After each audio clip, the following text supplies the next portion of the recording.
When waitress Deanna Winters spots Michael Jordan walking into Appleton's restaurant on a busy Friday night, she does something unthinkable.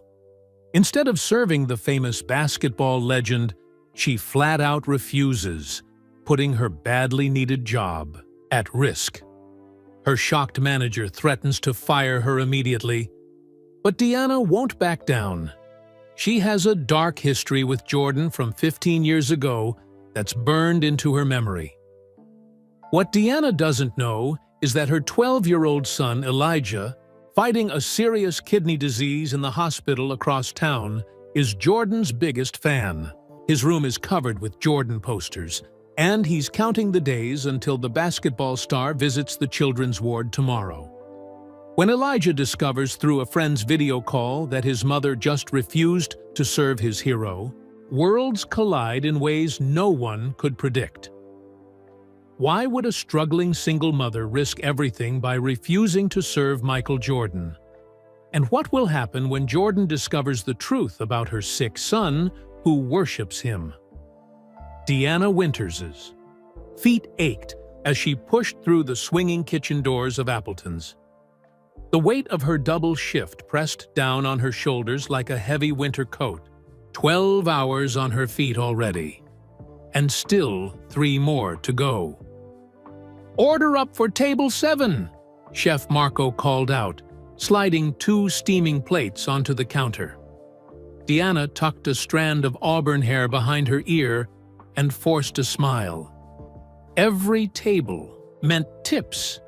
Every tip meant one step closer to paying this month's medical bills for Elijah.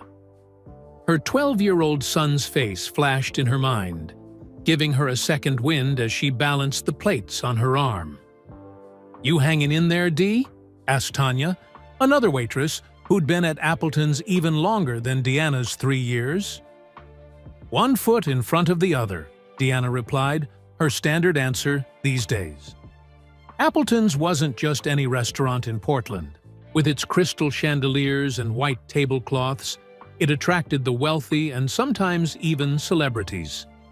Tonight, the dining room hummed with the quiet conversations of people who didn't have to check their bank accounts before ordering dessert. Deanna delivered her orders and was wiping down a recently vacated table when she felt it. The shift in the restaurant's energy. Heads turned toward the entrance. Whispers rippled across the room like stones skipped across water. "Is that? It's him! Michael Jordan!" Deanna looked up just as Mr. Peterson, the restaurant manager, rushed past her. His usual stern expression had melted into an eager smile as he greeted the tall figure at the door. Even from across the room, there was no mistaking the basketball legend. Michael Jordan stood confidently in a tailored suit, surrounded by 3 companions who seemed to orbit around him like planets around the sun. The restaurant staff buzzed with excitement. Jordan wasn't just famous.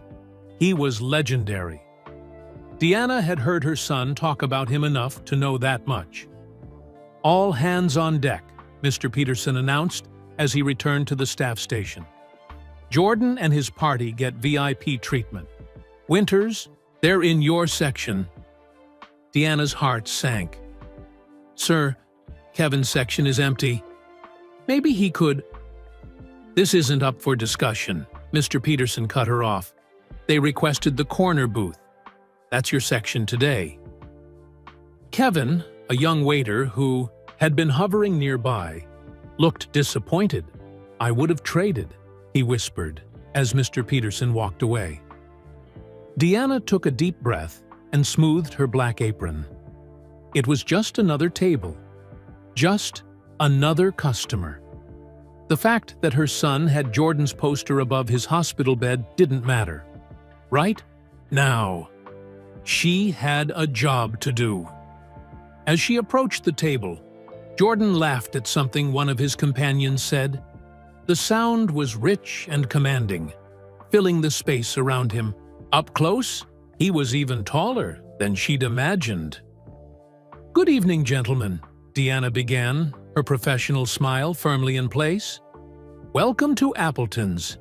My name is Deanna, and I'll be—" Jordan turned and their eyes met.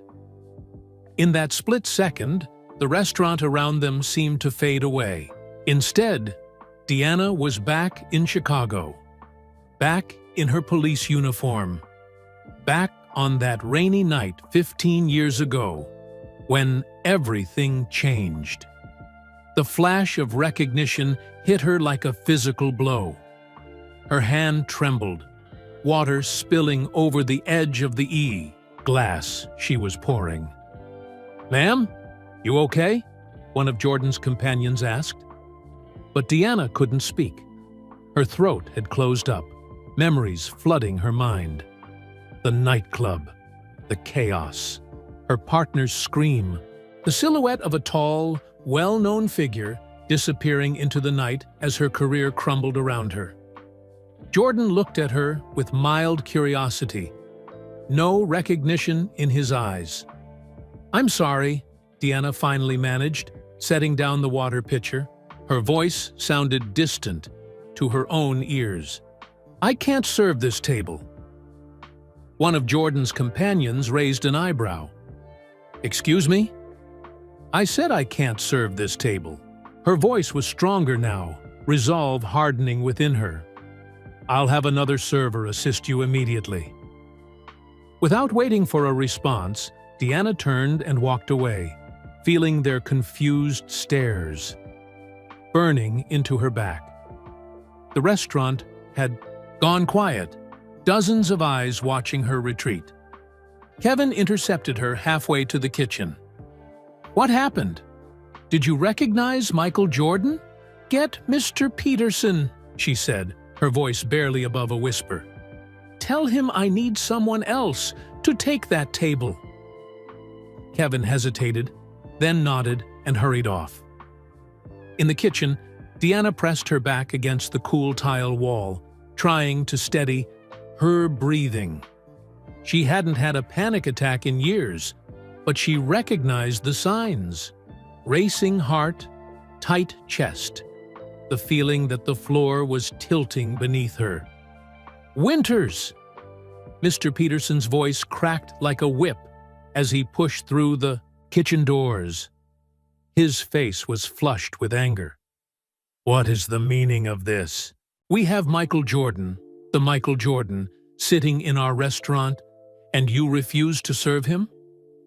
"I can't explain right now," Deanna said, straightening her shoulders. "But I have a personal reason. Please assign someone else."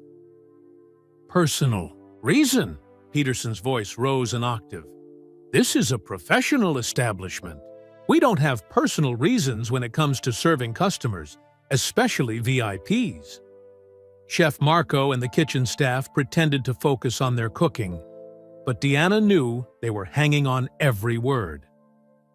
"If you walk out on that table," Peterson continued, jabbing a finger toward the dining room, "you're walking out on your job, is that clear?" Deanna didn't waver. "Then I'll get my things." A stunned silence fell over the kitchen. Even Peterson seemed shocked that she hadn't backed down. "You're willing to throw away 3 years over this? Over serving one table?" he asked, his voice lower now. "Some things are more important than a job, Mr. Peterson." As if on cue, her phone vibrated in her pocket. Elijah's name flashed on the RA screen. Deanna's heart twisted. He was probably calling to tell her about his day, not knowing his mother might be unemployed in the next 5 minutes. "I need to take this," she said, stepping past Peterson. In the quiet of the staff break room, she answered the call. "Mom?" Elijah's voice was bright, despite everything he was going through. "Guess what? Nurse Mariah says Jordan might visit the children's hospital. Tomorrow! Can you believe it?" Deanna closed her eyes, the irony almost too much to bear. "That's great, honey." She tried to keep her voice steady. "You okay? You sound weird." "I'm fine." She glanced at the door, where she could hear Peterson talking to the staff. "Listen, Elijah, I might be coming home early today." "Why? Are you sick?" "No, just there's a situation at work. I'll tell you about it later." After hanging up, Deanna sat staring at her phone. The background was a photo of Elijah in his hospital room, smiling despite the tubes and machines. He was so strong, so much stronger than she felt right now.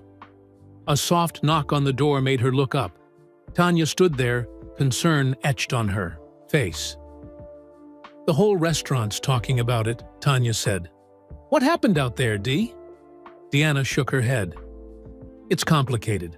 From a long time ago. Peterson's furious. Jordan asked what the problem was." A chill ran through Deanna. "What did Peterson tell him?" "Nothing specific. Just apologized for the unprofessional behavior of a staff member." Tanya paused. "Kevin's serving them now. Peterson says he wants to see you before you leave." Deanna nodded, resigned to her fate.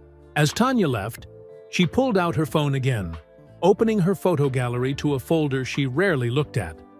Hidden among pictures of Elijah were a few from her past life. Deanna in her Chicago police uniform, standing proud at her academy graduation, before everything went wrong, before a chance encounter in a nightclub changed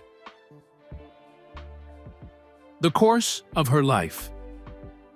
Now, 15 years later, that same man was sitting in her restaurant, probably enjoying Kevin's attentive service, completely unaware that he had destroyed her life once before. And if she wasn't careful, he might do it again. Elijah Winters set his phone down and stared at the basketball posters covering nearly every inch of wall space in his hospital room. The largest one showed Michael Jordan in his famous jumping pose, arms stretched wide like wings, seemingly floating in midair. The red Chicago Bulls jersey stood out against the white hospital walls. "Everything okay with your mom?" Nurse Mariah asked as she entered to check his vitals. Her curly hair was pulled back in a ponytail, and her cartoon character Scrubs always made Elijah smile. "I think she's having a rough day at work," Elijah replied, his eyes still fixed on the Jordan poster. "She said she might come home early." "That's nice. More time with you," Mariah said, checking the IV line running into his arm. Elijah nodded, but worry crept into his thoughts. His mom never left work early. Not when she had a fever last winter. Not even when there was that big storm and buses stopped running. If she was coming home early, something was really wrong. "Your kidney numbers are looking better today," Mariah said, updating his chart. "Dr. Phillips will be happy when she sees these." "Does that mean I'm getting closer to going home?" Elijah asked hopefully. Mariah gave him a gentle smile. "One day at a time, kiddo. But this is definitely good news." Elijah had been in and out of Portland Children's Hospital since his kidneys started failing 8 months ago. At first, it was just for tests, then for treatments. Now he'd been an inpatient for almost 3 weeks, waiting for a matching donor. His room had become his second home, decorated with his basketball collection and school pictures.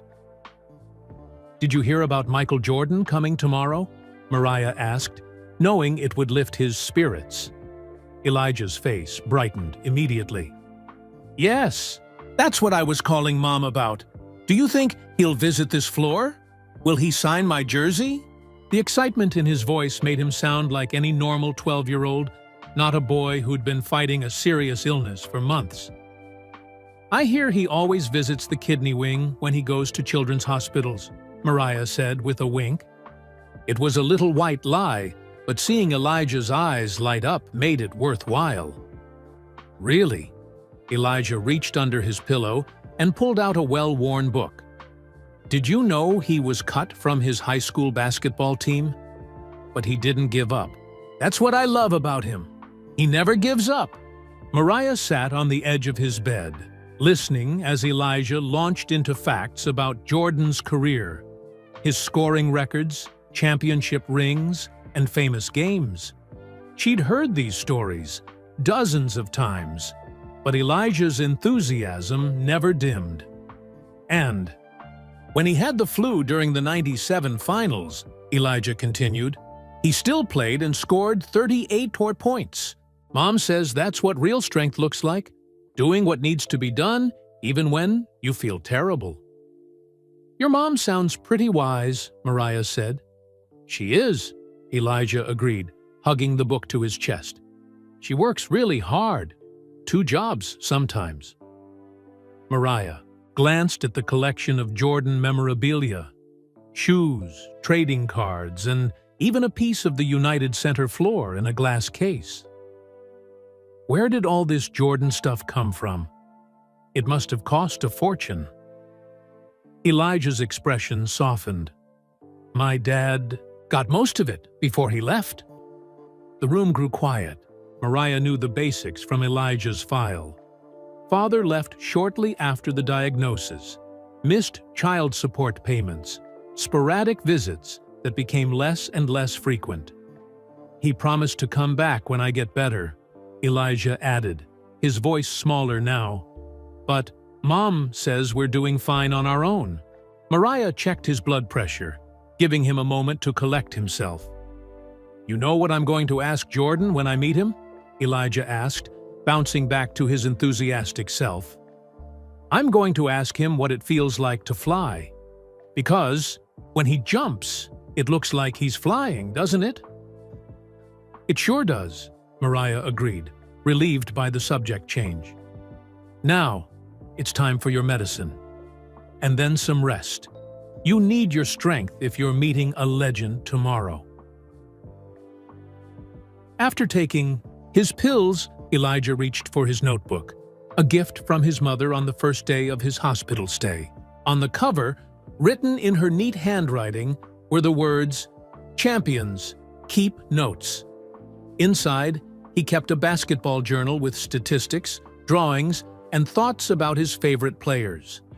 The latest entries were all about Jordan's visit to Portland. As Mariah dimmed the lights, Elijah scribbled by the glow of his bedside lamp. Tomorrow might be the best day ever.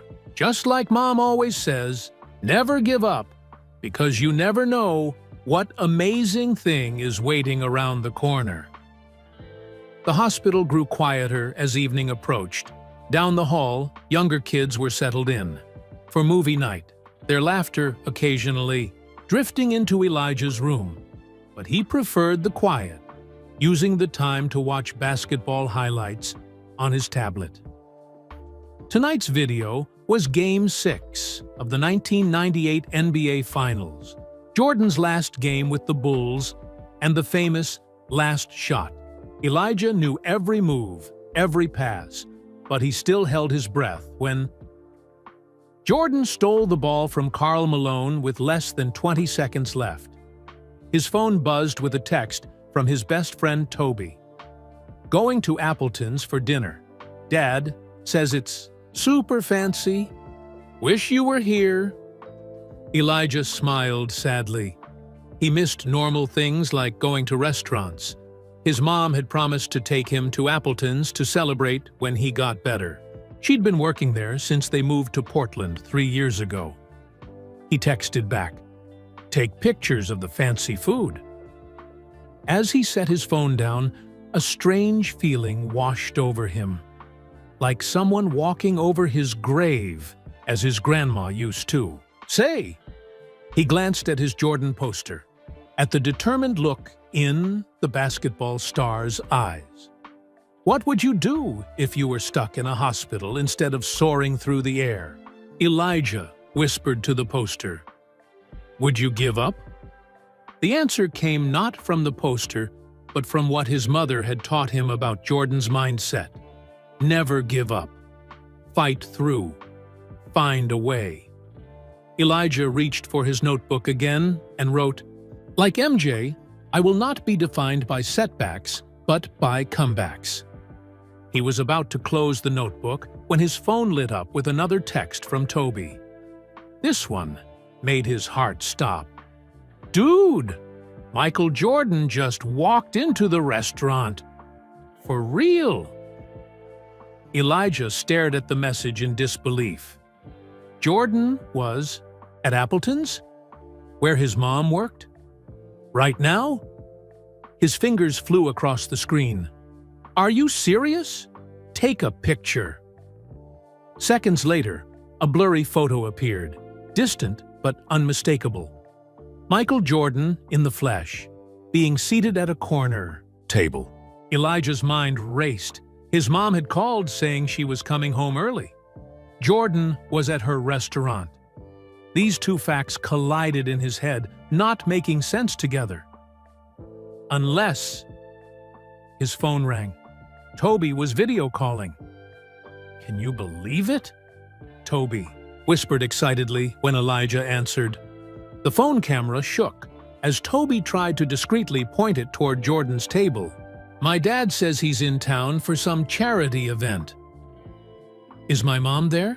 Elijah asked urgently. "Can you see her?" "I don't know what she looks..." "Wait, is she the lady with the reddish hair? There's some drama happening." The manager looks mad. Toby turned the camera, and for a brief moment, Elijah saw his mother's profile as she walked quickly away from Jordan's table. "What's happening?" Elijah asked, sitting up straighter, his heart pounding. "I don't know, but that waitress just refused to serve Michael Jordan. Everyone's whispering about it. My dad says she could get fired for..." Elijah ended the call abruptly, his hands shaking. His mother, the same woman who had put up Jordan posters in his room, who had saved for months to buy him Jordan sneakers for his birthday, who knew how much meeting Jordan tomorrow would mean to him, had just refused to serve his hero. Something was very wrong, and somehow Elijah knew it was connected to that night his mother never talked about. The reason they had left Chicago when he was 9. The reason she flinched whenever anyone mentioned her old job. Elijah looked at his Jordan poster with newer eyes, wondering for the first time if there was more to his hero than he knew. Deanna sat alone in Appleton's break room, her hands still trembling. 15 years had passed since that night in Chicago, but seeing Jordan's face up close had brought it all rushing back. The rain-slicked streets, the flashing lights, the sound of her partner's voice crying out in pain. She closed her eyes, and suddenly she wasn't Deanna Winters, waitress at an upscale Portland restaurant. She was Officer Deanna Mercer, badge W6729, Chicago PD, working the night shift in a district known for its nightlife. 15 years ago, Chicago dispatched to Unit 14. "We've got a disturbance at Club Zenith on West Madison. Possible celebrity involvement." Deanna glanced at her partner, Ray Donovan, as he reached for the radio. Unit 14 responding. ETA, 3 minutes. At 25, Deanna was one of the youngest female officers in her district and determined to prove herself. Ray was a 20-year veteran who'd taken her under his wing when others had kept their distance. "Celebrity, huh?" Ray said as he flipped on the siren. $10 says it's another basketball player thinking rules don't apply when you can dunk. "You're just bitter because you're 5'8", Deanna joked, bracing herself as they took a corner. Rain pounded on the roof of their patrol car as they pulled up to Club Zenith. The exclusive nightclub was known for its high-profile clientele and strict door policy. Tonight, a small crowd had gathered outside despite the downpour. Inside, the music was deafening.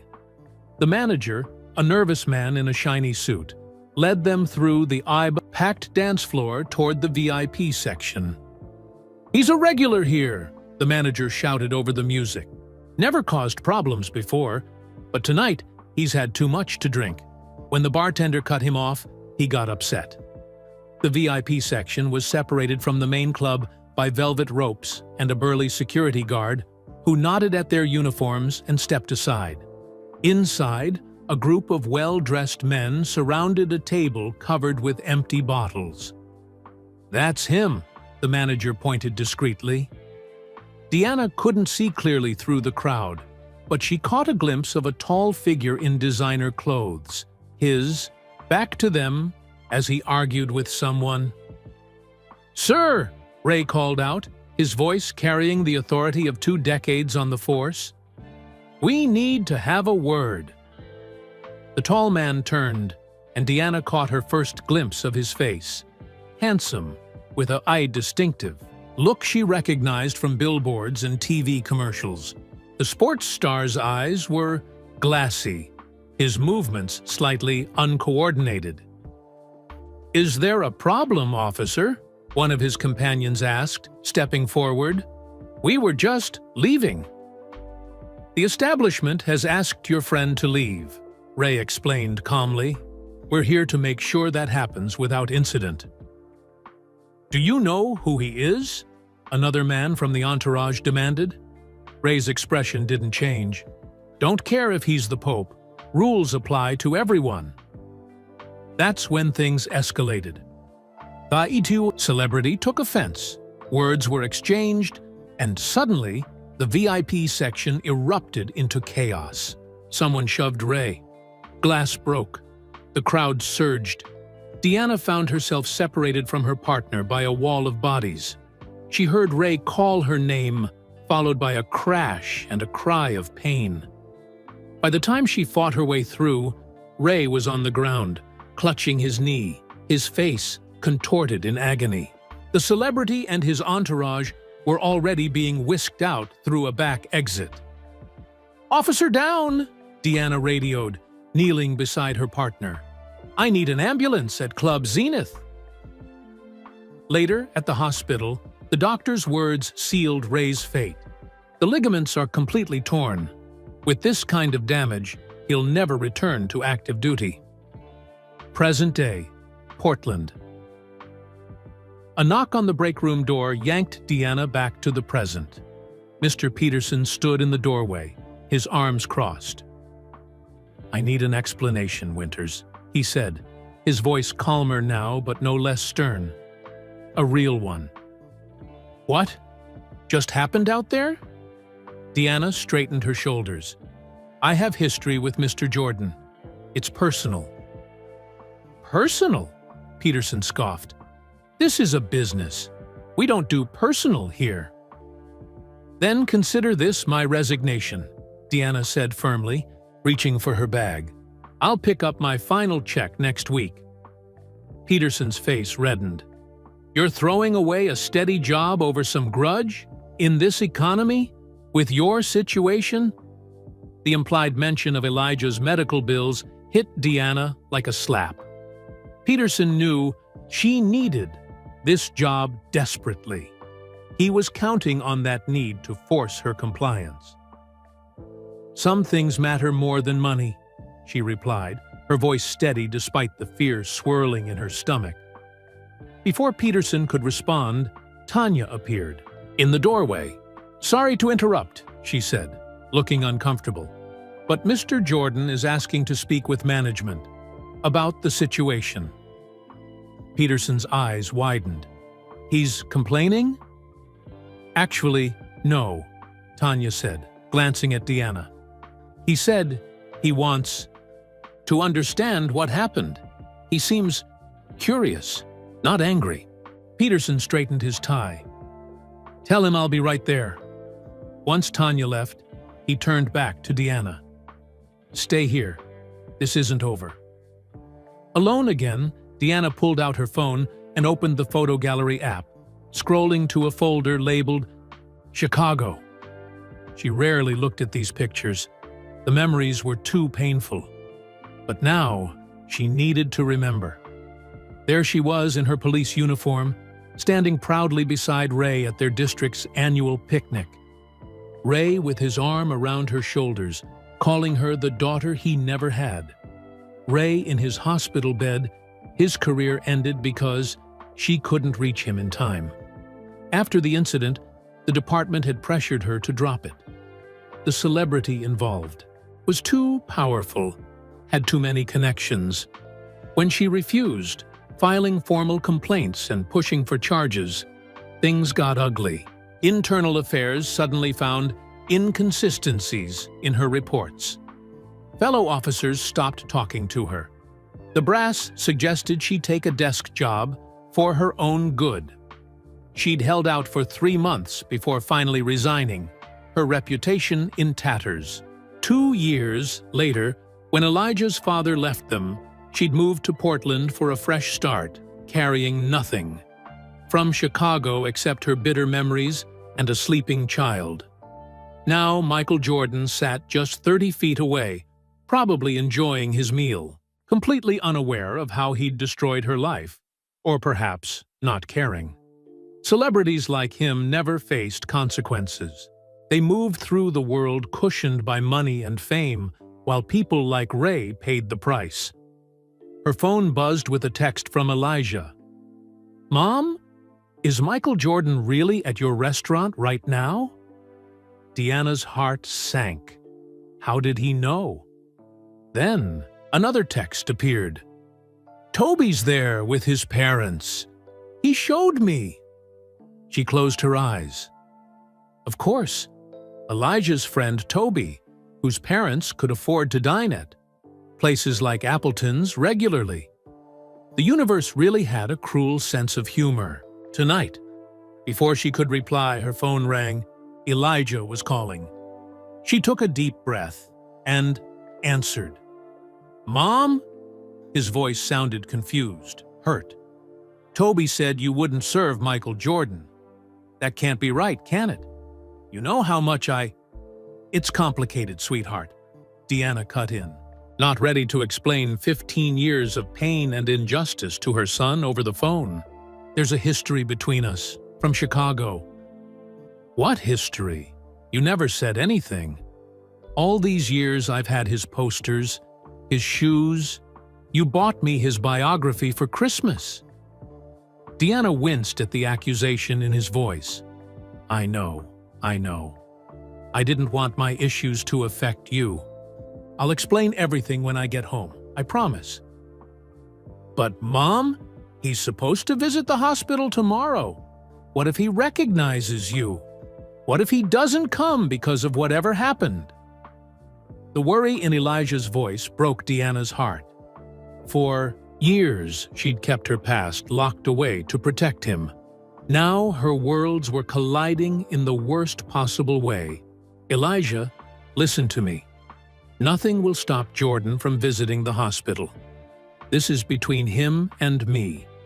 It won't affect you." There was a long pause on the other end. "Are you sure?" Elijah finally asked, his voice smaller. "Now, I'm sure," Deanna said, hoping she sounded more confident than she felt. "Try to get some rest. I'll be there soon." After hanging up, Deanna leaned back against the wall and closed her eyes. The weight of her decision pressed down on her. If she walked out now, she'd lose this job. Finding another one.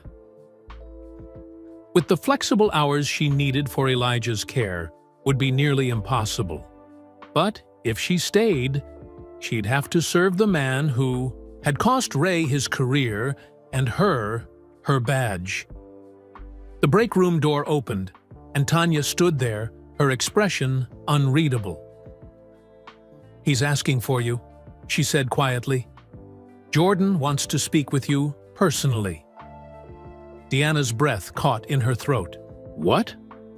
"He told Peterson he thinks he might know you from somewhere.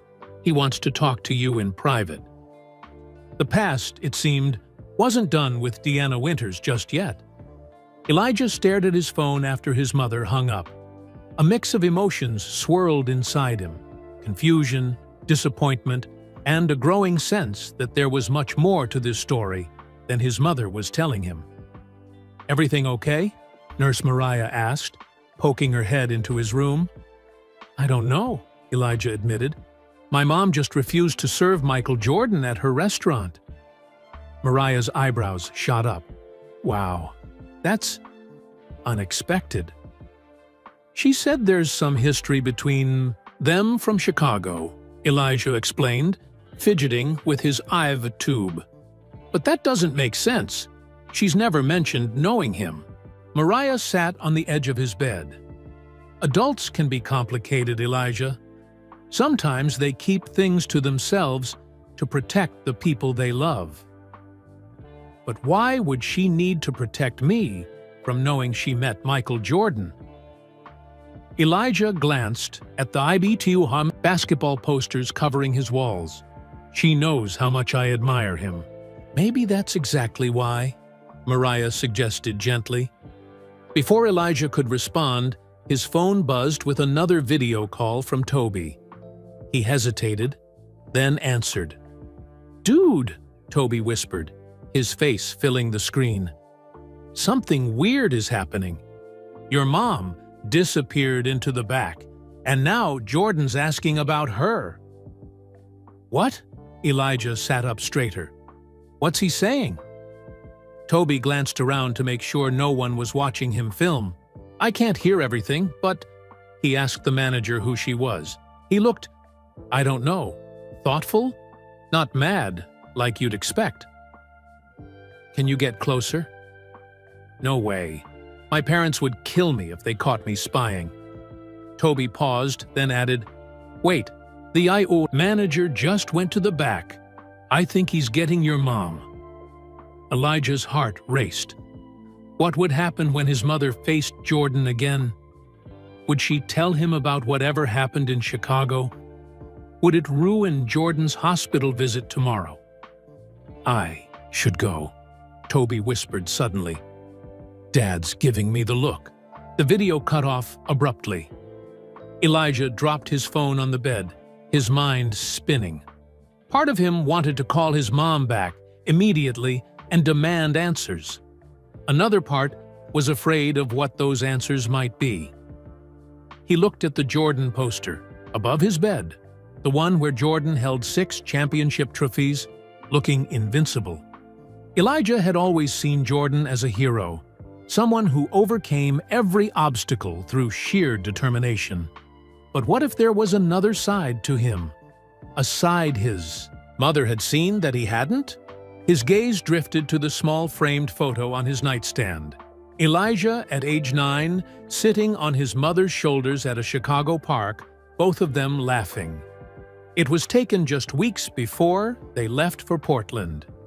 Before his mother changed from Officer Mercer to Ms. Winters. Before she stopped talking about her old job. Elijah reached for his tablet and opened a search engine. His fingers hovered over the keyboard for a moment before he typed, "Michael Jordan Chicago Scandal Police." Thousands of results appeared, but none seemed relevant. Articles about Jordan's gambling, his baseball career, his divorce, nothing involving the police or someone named Mercer. He tried another search. Chicago police officer injured nightclub celebrity Tuan Tsunaten. Again, nothing. That seemed connected to his mother or Jordan. Whatever had happened between them wasn't something that made headlines. Or perhaps it had been covered up, like in the detective shows his mom sometimes watched. Elijah's phone rang again. This time, it was his mother. "Mom?" he answered immediately. "What's happening?" "Toby said Jordan was asking about you." There was a pause before his mother replied, her voice tense. "Elijah, I need you to listen. Carefully, I'm going to speak with Mr. Jordan privately." "Why? What are you going to say to him?" "I don't know yet," she admitted, "but I need to face this. It's been 15 years, and I'm not running anymore." Elijah swallowed hard. Mom, whatever happened, it won't change anything about tomorrow, right? He'll still visit the hospital? Another pause, longer this time. I can't promise that, sweetheart, but I'll do my best. Please don't tell him I'm here, Elijah blurted out. If he knows you're my mom, and you two have some kind of problem… Elijah. Please, Mom. This might be my only chance to meet him. Don't take that away. The line went quiet, and for a moment, Elijah thought they'd been disconnected. Then he heard his mother sigh. I won't mention you, she finally said. I'll keep it between him and me. Thank you, Elijah whispered, relief washing over him. I love you. I love you too, more than anything. After they hung up, Elijah lay back against his pillows, exhausted.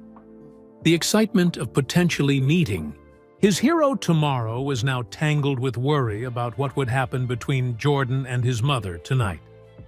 His phone buzzed with a text from Toby. Your mom just went into a private dining room with Jordan and closed the door. What do you think is happening? Elijah didn't reply. Instead, he closed his eyes and tried to imagine what his mother might be saying to Michael Jordan right now. Was she confronting him about whatever happened in Chicago? Was she telling him how he'd ruined her career? Or was she simply explaining why she couldn't serve his table? So many questions swirled in Elijah's head. Why had his mother never told him about her history with Jordan? Why had she encouraged his admiration for someone she apparently despised? And what would happen when Jordan visited the hospital tomorrow? The thought sent a jolt of panic through him. What if his mother was right now telling Jordan exactly where to find her son tomorrow? What if Jordan decided to skip the hospital visit entirely because of their confrontation? Without thinking, Elijah threw off his blankets and swung his legs over the side of the bed. The room spun slightly, a side effect of his medication, but he steadied himself on the nightstand. What are you doing? Nurse Mariah asked, returning with his evening medication. I need to get to Appleton's, Elijah said, his voice stronger than he felt. My mom needs me. Whoa, hold on there. Mariah set down the medication cup and gently guided him back onto the hurt bed. You can't just leave the hospital. Your mom will be fine. You don't understand, Elijah insisted. If she and Jordan argue, he might not come tomorrow. This might be my only chance. Mariah studied his face for a long moment. This really means that much to you? Elijah nodded. More than anything. Let me make a call, Mariah said after a pause. But no promises, okay? As Mariah stepped into the hallway with her phone, Elijah grabbed his Jordan jersey from the drawer beside his bed. If he was going to meet his hero tonight, instead of tomorrow, he wanted to be ready. He just hoped he wasn't too late. Michael Jordan wasn't used to being refused service. Throughout his legendary career and the years that followed, he'd grown accustomed to special treatment. The best tables, VIP access, people eager to please. But something about the waitress's reaction intrigued rather than offended him. Is everything all right with our server?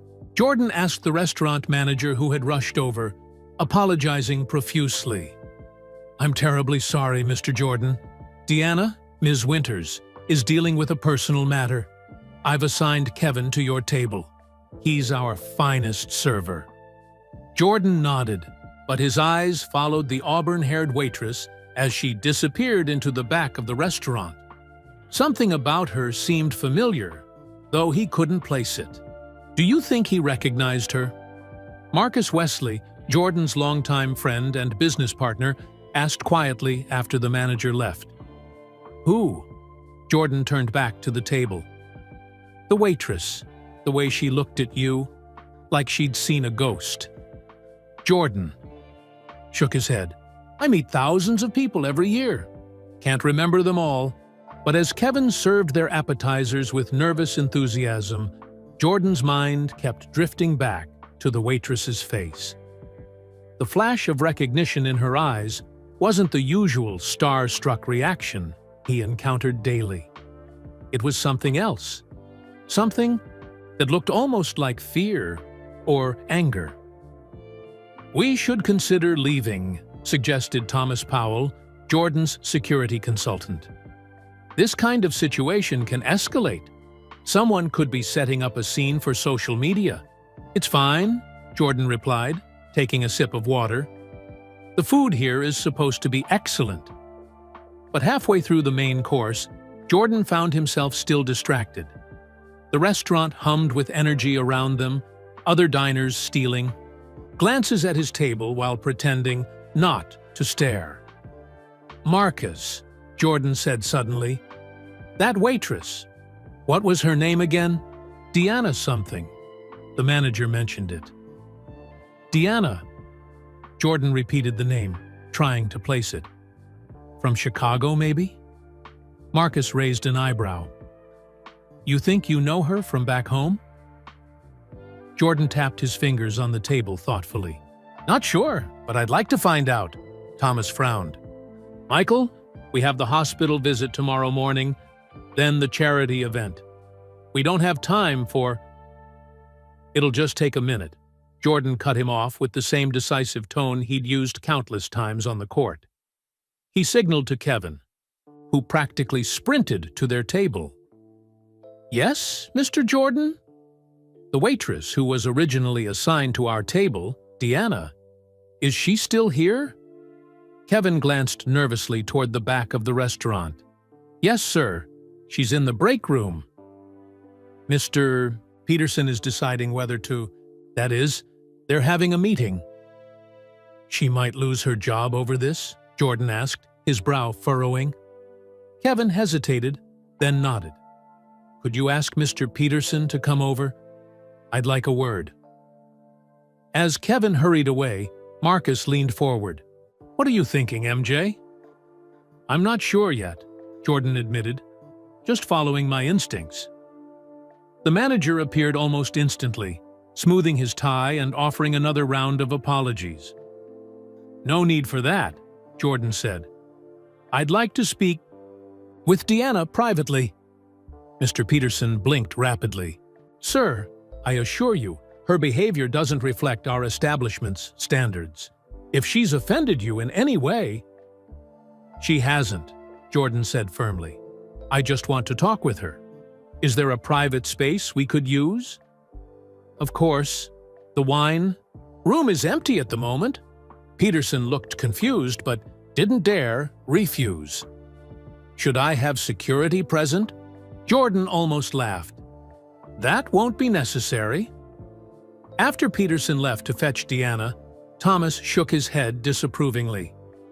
This is a bad idea, Michael. What if she's looking for publicity, or has some kind of grudge? Then I'd like to know what it is, Jordan said simply. Marcus studied his friend's face. You think you know her from somewhere? Jordan nodded slowly. There's something. I can't quite place it, but it'll come to me. Throughout his career, Jordan had developed a near-photographic memory for people who crossed his path. It had served him well both on and off the court. If this waitress had encountered him before, he'd figure it out. Mr. Jordan, Peterson returned, looking nervous. The wine room is ready. Ms. Winters will meet you there momentarily. Jordan stood, straightening his custom suit jacket. I won't be long. The wine room was small but elegant, with walls lined with temperature-controlled cases displaying expensive bottles. A round table sat in the center with 2 chairs. Jordan chose the one facing the door and waited. Moments later, the door opened and Deanna entered. Up close, she looked tired, The kind of bone-deep weariness Jordan recognized in people working multiple jobs, but she also carried herself with a quiet dignity that suggested she wasn't intimidated by his celebrity. "Ms. Winters," Jordan began, "please have a seat." "I prefer to stand, thank you." Her voice was steady, controlled. Jordan nodded, respecting her choice. "I get the feeling we've met before." Deanna's expression remained neutral. "We have. Recently? 15 years ago. In Chicago." Jordan studied her face more carefully, searching his memory. Chicago. 15 years ago. He'd been retired from basketball by then, focusing on business ventures, making occasional public appearances. "I'm sorry, but I meet so many people," he admitted. "Could you refresh my memory?" Something flashed in Deanna's eyes. Disappointment, perhaps, or confirmation of some long-held belief. "Club Zenith," she said flatly. "I was Officer Mercer then." The name triggered something in Jordan's memory. A police officer? He frowned, trying to connect the dots. "There was an incident," Deanna continued, her voice tightening. "My partner was injured, seriously injured. Career-ending injured." Jordan's frown deepened. "At Club Zenith? I remember going there occasionally, but I don't recall any incident with police." "You were there that night," Deanna insisted. "You had too much to drink. When they cut you off, you got angry. Things escalated." Jordan shook his head slowly, his confusion genuine. "Ms. Winters, Officer Mercer, I've never been involved in any altercation with police. Not at Club Zenith, not anywhere." "I saw you," Deanna said, her composure cracking slightly. "Maybe not clearly, but I recognized you. Everyone did. The department covered it up to protect you, and my partner paid the price. I paid the price." Jordan leaned forward, his expression serious. "I assure you, if I had been involved in something that resulted in an officer's injury, I would remember it, and I would have made it." "Right." For a moment, they stared at each other across the small room, the basketball legend and the former police officer, each convinced of their own truth. The Maui silence was broken by a commotion outside the door. Raised voices, then a young woman's urgent tone. "He's not supposed to be out of the hospital. Please, you have to understand. He insisted." Jordan glanced toward the door, but Deanna had gone rigid, her face suddenly pale. "Elijah," she whispered, and lunged for the door just as it swung open. 15 minutes earlier, Elijah had made up his mind. He couldn't just lie in his hospital bed, waiting for news. He needed to get to Appleton's before his mother ruined his one chance to meet his hero. "Absolutely not," Nurse Mariah said firmly after returning to his room. "I can't just take you out of the hospital. I'd lose my job." "Please," Elijah begged. "My mom needs me. I'm stable right now. You said so yourself. We'd only be gone for an hour." Mariah shook her head. "It's not that simple, Elijah. There are protocols, paperwork. Your mom would have to sign you out." "Then call her," Elijah suggested desperately. "She's a bit busy at the moment, don't you think?" Elijah slumped back against his pillows, defeat washing over him. Then an idea struck. "What about my grandma? She's my emergency contact. Could she sign me out?" Mariah hesitated. "Technically, yes, but—" "I'll call her right now," Elijah said, already reaching for his phone. "She only lives 10 minutes away. She can meet us at Appleton's. Elijah, I don't think... Please, Mariah. Elijah's voice cracked. You know how much this means to me. I might never get another chance to meet Jordan. Mariah studied his face for a long moment, then sighed heavily. Call your grandmother. I'll talk to her. 5 minutes later, Mariah had Elijah's grandmother, Vivian, on the phone. Mrs. Winters, it's Nurse Mariah from Portland Children's. Elijah is asking to leave the hospital temporarily to meet his mother at Appleton's restaurant. She paused, listening. Yes, he's stable at the moment, but I must emphasize, this isn't standard procedure. Elijah watched anxiously as Mariah explained the situation, carefully leaving out the part about Michael Jordan. After what felt like an eternity, she handed the phone back to him. Your grandmother says she'll meet us at the restaurant, Mariah said, but she's not happy about it, and neither am I. If your vitals change at all, we're coming straight back. Deal! Elijah nodded eagerly. Deal! Getting ready wasn't easy.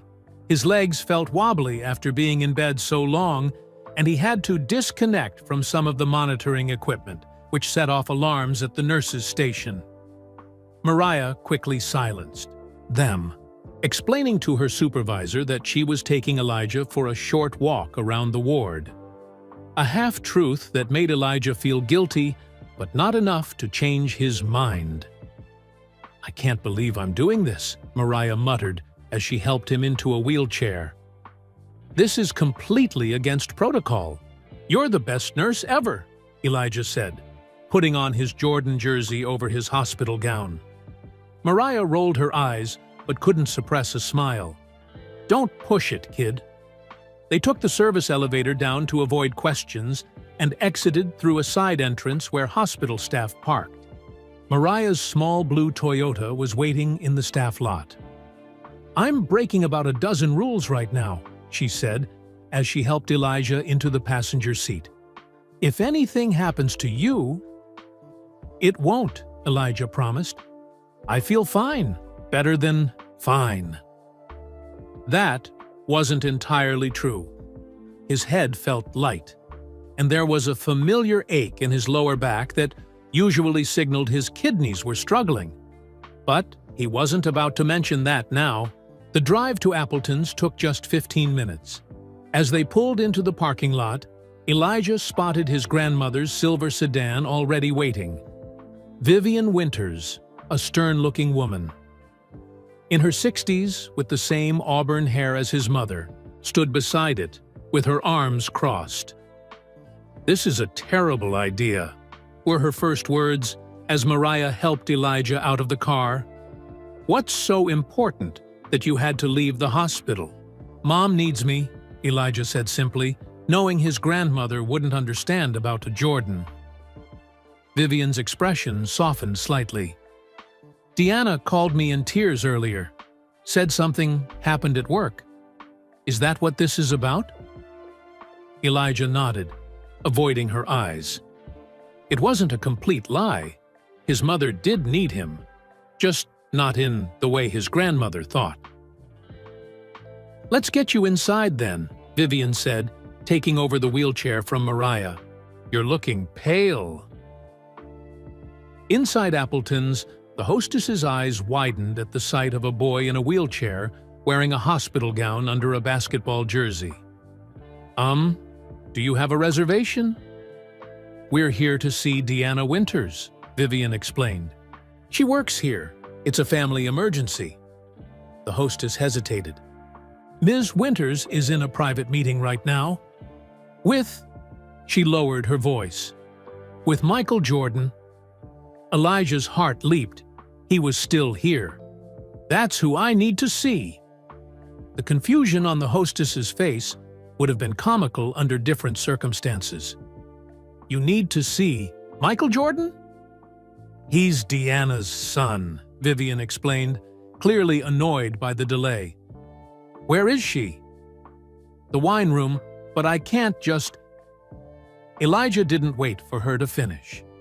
With a surge of adrenaline, he pushed himself out of the wheelchair and started walking toward the back of the restaurant, using tables for support.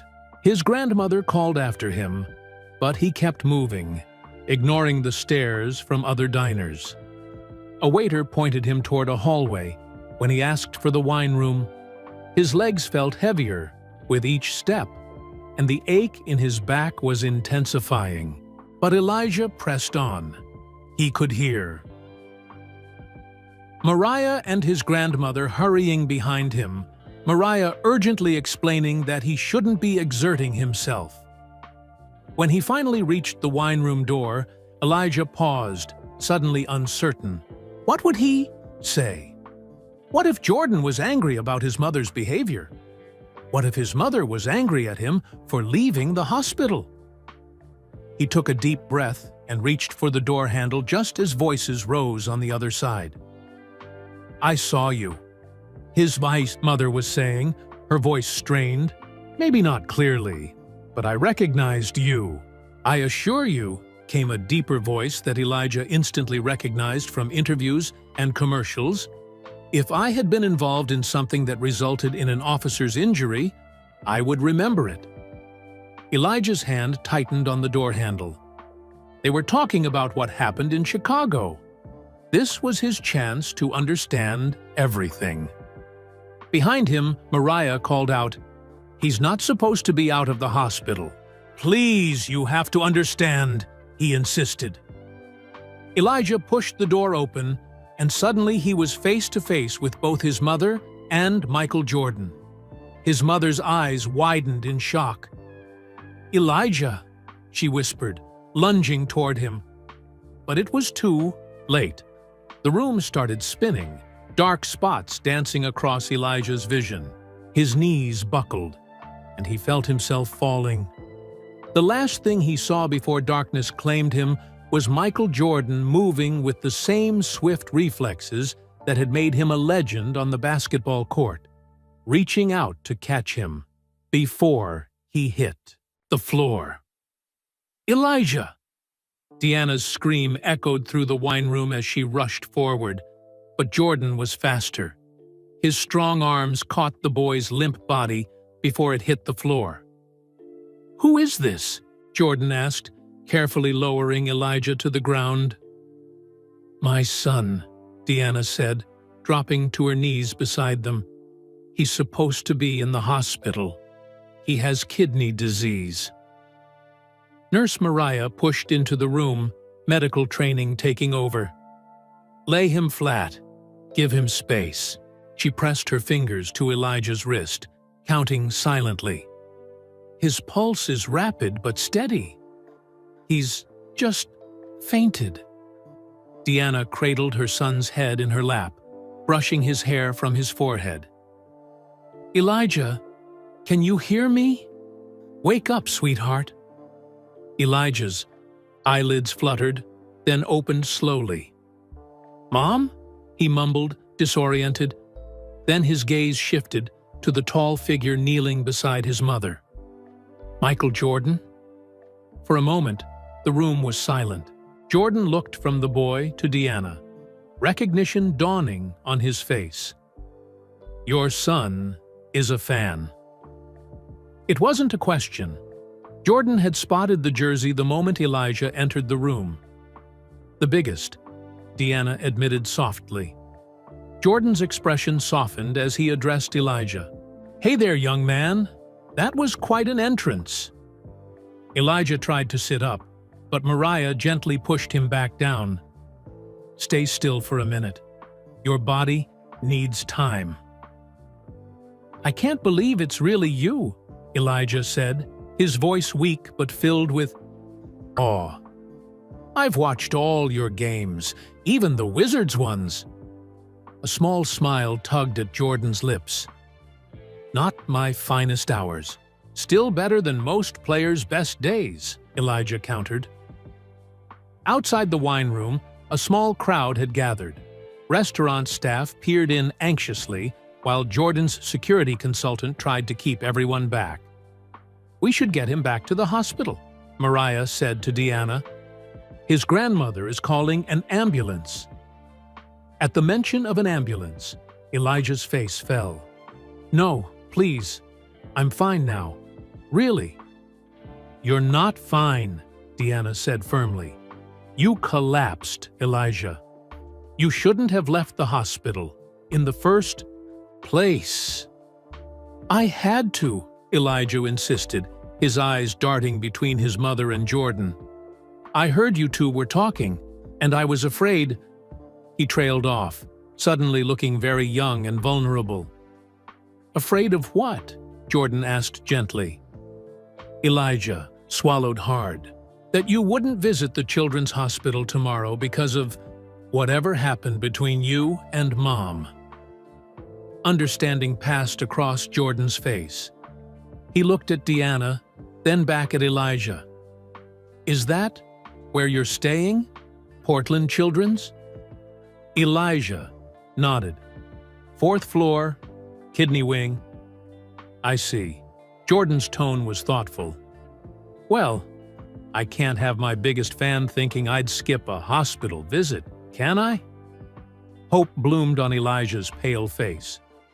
So, you'll still come? I'll be there, Jordan promised. But right now, we need to get you back to the hospital. Commotion at the door interrupted them as Marcus Wesley pushed through, followed by Thomas Powell and Mr. Peterson. Michael, we should go, Thomas urged. The media will be all over this if word gets out. Jordan held up a hand, silencing his security consultant. I'm not going anywhere until this young man is safely on his way back to the hospital. He turned to Marcus. Get the car ready. We'll take them ourselves. What? Thomas looked alarmed. Michael, that's not necessary.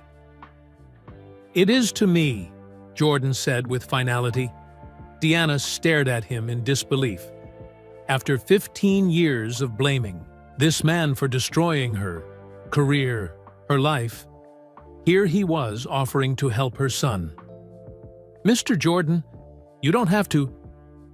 Please, he cut her off. Call me Michael. He turned to Mariah. Can he be moved to a car? Or should we wait for the ambulance? Mariah hesitated, assessing Elijah's condition. His color is better. If we move carefully and go directly to the hospital, it should be fine. It would probably be faster than waiting for an ambulance. Then it's settled, Jordan said, standing up with the air of someone used to making quick decisions. Marcus, bring the car around back. Less chance of being seen. As Marcus hurried out, Deanna found herself stuck in a surreal moment. Her son lying on the floor of an upscale restaurant's wine room with Michael Jordan taking charge of the situation. The same man she'd spent years hating was now organizing her son's medical care. Can you walk? Jordan asked Elijah. The boy tried to stand but wobbled, dangerously. Without hesitation, Jordan scooped him up as if he weighed nothing. I've got you. This is insane, Deanna whispered to Mariah as they followed Jordan toward the restaurant's back exit. An hour ago, I was refusing to serve him, and now he's carrying my son. Life is strange that way, Mariah replied. But right now, let's just focus on getting Elijah back to the hospital. Outside, a sleek black SUV with tinted windows pulled up to the service entrance. Marcus jumped out to open the back door, and Jordan carefully placed Elijah inside. I'll ride with him, Deanna said, climbing in beside her son. Mariah followed, medical bag in hand. I should stay with him too. Jordan nodded and got into the front passenger seat while Marcus took the wheel. Thomas looked like he wanted to protest, but eventually got into a second car with the rest of Jordan's entourage. As they pulled away from Appleton's, an uncomfortable silence filled the SUV. Elijah lay with his head in his mother's lap, looking simultaneously embarrassed and thrilled. He was in Michael Jordan's car. His hero was taking him to the hospital. "Mom," he whispered, tugging at Deanna's sleeve. "You never told me you knew Michael Jordan." Deanna's throat tightened. "It's complicated, sweetheart." "What Officer Mercer means," Jordan said from the front seat, "is that we have a misunderstanding to clear up." Elijah's eyes widened. "Officer Mercer?" Deanna sighed. There was no avoiding it now. "That was my name in Chicago, before we moved to Portland. I was a police officer." "You were a cop?" Elijah looked stunned. "You never told me that. Why not?" "It wasn't a time in my life I like to remember," Deanna admitted. "Things ended badly." Jordan glanced back at them. "Your mother thinks I was involved in an incident that injured her partner, but I wasn't there that night." "Then who was it?" Elijah asked, looking confused. "That's what we need to figure out," Jordan replied. "But first, we need to get you medical attention." The rest of the drive passed in tense silence. Elijah's eyes kept drifting closed, though he fought to stay, awake, afraid his unexpected time with Jordan would end. At the hospital, Jordan's presence caused an immediate stir. Nurses, doctors, and patients stopped to stare as the basketball legend walked through the emergency entrance with Marcus. Close, behind, while Elijah was rushed to an examination room on a gurney. "I've called ahead to Dr. Phillips," Mariah told Deanna. "She's waiting upstairs." As they prepared to take Elijah up to his regular room, the boy reached out and caught Jordan's sleeve. "You'll still come tomorrow, right? You promised." Jordan's expression was solemn. "I keep my promises, Elijah." "And you won't be mad at my mom?" Deanna felt her cheeks flush with embarrassment, but Jordan just smiled. "Your mom and I still have things to discuss, but I'm not mad. Sometimes misunderstandings happen." "But if it wasn't you at the club that night," Deanna said softly as Elijah was wheeled toward the elevator, "then who was it?" Jordan's expression turned serious. "That's what I intend to find out." The pediatric wing of Portland Children's Hospital erupted into whispers as Michael Jordan stepped off the elevator. Nurses fumbled with clipboards, doctors did double takes, and patients, who were well enough to be in the hallway, stopped in their tracks. "Is that really Michael Jordan? What's he doing here tonight?" Deanna barely noticed the commotion. Her focus remained entirely on Elijah as Dr. Phillips, a stern-faced woman with kind eyes, examined him in his hospital room. "His blood pressure is too low," Dr. Phillips said, frowning at the monitor, "and his creatinine levels are elevated again. This little adventure didn't do his kidneys any favors." Deanna squeezed her son's hand. "I'm sorry. I had no idea he was going to leave the hospital." "Not your fault, Mom," Elijah mumbled, his eyes heavy with fatigue and medication. "Had to meet Jordan before." He didn't finish the sentence, but Deanna knew what he meant. Before something happened that might prevent it. Before he got worse. Before the chance was gone forever. "He needs rest," Dr. Phillips said, adjusting Elijah's IV. "And we'll need to increase his dialysis schedule to compensate for the strain on his kidneys."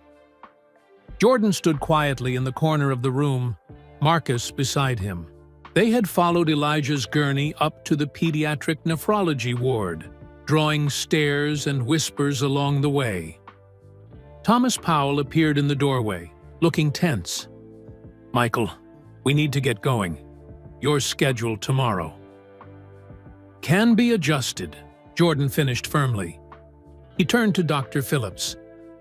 "Is he going to be all right?" The doctor hesitated, glancing at Deanna before answering. For tonight, yes. But Elijah's condition is serious. He's on the transplant list, but finding a match hasn't been easy. How long has he been waiting? Jordan asked. 7 months, Deanna replied, her voice tight with emotion. His father wasn't a match. Neither was I. Jordan nodded thoughtfully. Is there anything I can do? Resources, specialists. We have excellent care here, Dr. Phillips assured him. But thank you. Elijah stirred on the bed, his eyes finding Jordan. You're still here, he said, sounding surprised. Told you I keep my promises, Jordan replied, with a gentle smile. But now you need to rest. I'll see you tomorrow. Wait, Elijah called, as Jordan turned to leave. Can you sign my jersey? Just in case. Just in case you don't come back tomorrow, was the unspoken fear. Jordan's expression softened. He took the marker Elijah's grandmother silently offered and signed the boy's jersey with a flourish. Get some sleep, champ. You'll need your energy for my visit tomorrow. As Jordan and his entourage prepared to leave, he paused at the door. Ms. Winters, could I speak with you outside for a moment? Deanna hesitated, looking back at Elijah, who had already drifted off to sleep. I should stay with him. I'll watch him, Vivian offered. You two clearly have things to discuss. In the quiet hallway, Deanna's earlier anger felt distant, replaced by confusion and a grudging sense of gratitude. Thank you for bringing him here, for being kind to him. Jordan nodded. He seems like a great kid, must take after his mother. Despite everything, Deanna felt herself blush slightly. Mr. Jordan. Michael, he corrected. Michael, she conceded. I've spent 15 years believing you were responsible for what happened to my partner, for what happened to my career. I understand that, and I want to help clear this up. Jordan looked around the busy hospital corridor. But not here, not now. Thomas approached, checking his watch pointedly. Michael, we really need to go. Give me your number, Jordan said to Deanna. I'll call you in the morning before I come for the official visit.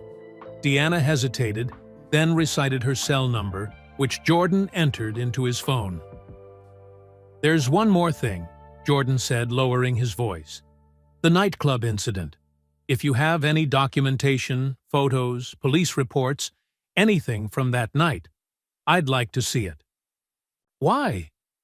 Because I think I might know who was there if it wasn't me. Before Deanna could ask what he meant, a nurse rushed up to them. Ms. Winters, Elijah's blood pressure is dropping again. Dr. Phillips needs you. Deanna's heart lurched. She turned without another word and raced back to her son's room, where alarms were beeping urgently. Dr. Phillips was already injecting something into Elijah's IV. What's happening? Deanna demanded, fear gripping her throat. His body is in distress, Dr. Phillips explained calmly but quickly. We're stabilizing him, but this episode is more serious than I initially thought. Deanna gripped the bedrail, watching her son's pale face. He looked so small, so vulnerable. Behind her, she could hear Jordan and his team being ushered away by hospital staff to give the medical team room to work. Is he going to? Deanna couldn't finish the sentence. We're doing everything we can, Dr. Phillips assured her. But I'm moving him up on the transplant list. His kidneys are failing faster than we anticipated. The next hour passed in a blur of medical terminology and quiet efficiency as the team worked to stabilize Elijah. Deanna remained by his side, holding his hand, whispering encouragements he couldn't hear. When the crisis finally passed, Dr. Phillips pulled Deanna aside. He's stable for now, But this was a warning sign we can't ignore. The strain of leaving. The hospital. The excitement. It was too much for his system. "How long does he have?" Deanna asked, the question she'd been dreading for months. "Without a transplant? Weeks? Maybe a month?"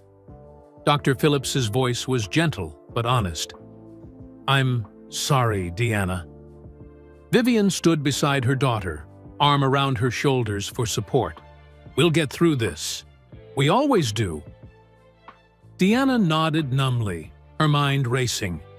For years, she'd channeled all her anger, all her pain, into blaming Michael Jordan for the loss of her career. Now, faced with potentially losing her son, that old grudge seemed insignificant, even if Jordan had been responsible, which he claimed he wasn't. Her phone buzzed with a text message. "Unknown number. This is Michael. If there's anything Elijah needs, anything at all, please let me know. I meant what I said about helping." Deanna stared at the message, emotions conflicting within her. Could she have been wrong all these years? And if Jordan wasn't responsible for what happened at Club Zenith, then who was? She glanced at Elijah's peaceful face, her priorities suddenly crystal clear. Finding the truth about that night in Chicago still mattered, but nothing mattered more than saving her son's life. Morning sunlight filtered through the blinds of Elijah's hospital room, casting gentle stripes across his sleeping form. Deanna hadn't left his side all night, dozing occasionally in the uncomfortable visitor's chair. Her body ached from the awkward position, but she wouldn't have moved for anything. Her phone vibrated quietly in her pocket. Michael Jordan's number flashed on the screen. "Hello?" she answered softly, stepping into the hallway to avoid waking Elijah. "It's Michael. How is he?" The concern in Jordan's voice seemed genuine, making it harder for Deanna to cling to 15 years of anger. "Stable for now. They're increasing his dialysis and moving him up on the transplant list." "Good." Jordan paused. "I'm scheduled to visit the hospital at 11, but I was hoping we could talk privately before that. I've been doing some research about that night at Club Zenith." Deanna's heart quickened. "What kind of research?"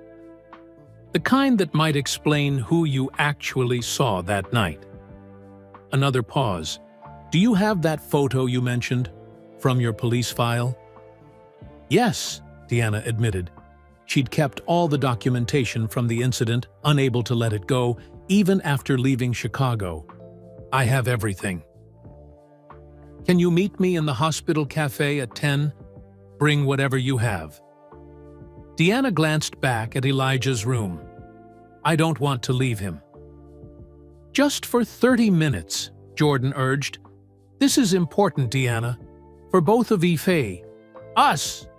After a moment's hesitation, Deanna agreed. 10 o'clock. When she returned to Elijah's room, he was awake, looking pale but alert. "Was that Jordan?" he asked, having overheard part of her conversation. Deanna nodded. "He's still coming to visit today." A weak smile spread across Elijah's face. "Told you? He keeps his promises." "Yes, you did." Deanna sat on the edge of his bed. "How are you feeling?" "Like I got fouled hard, but I'm staying in the game," Elijah replied, using basketball terminology, as he often did. Deanna smiled despite her exhaustion. "That's my tough guy."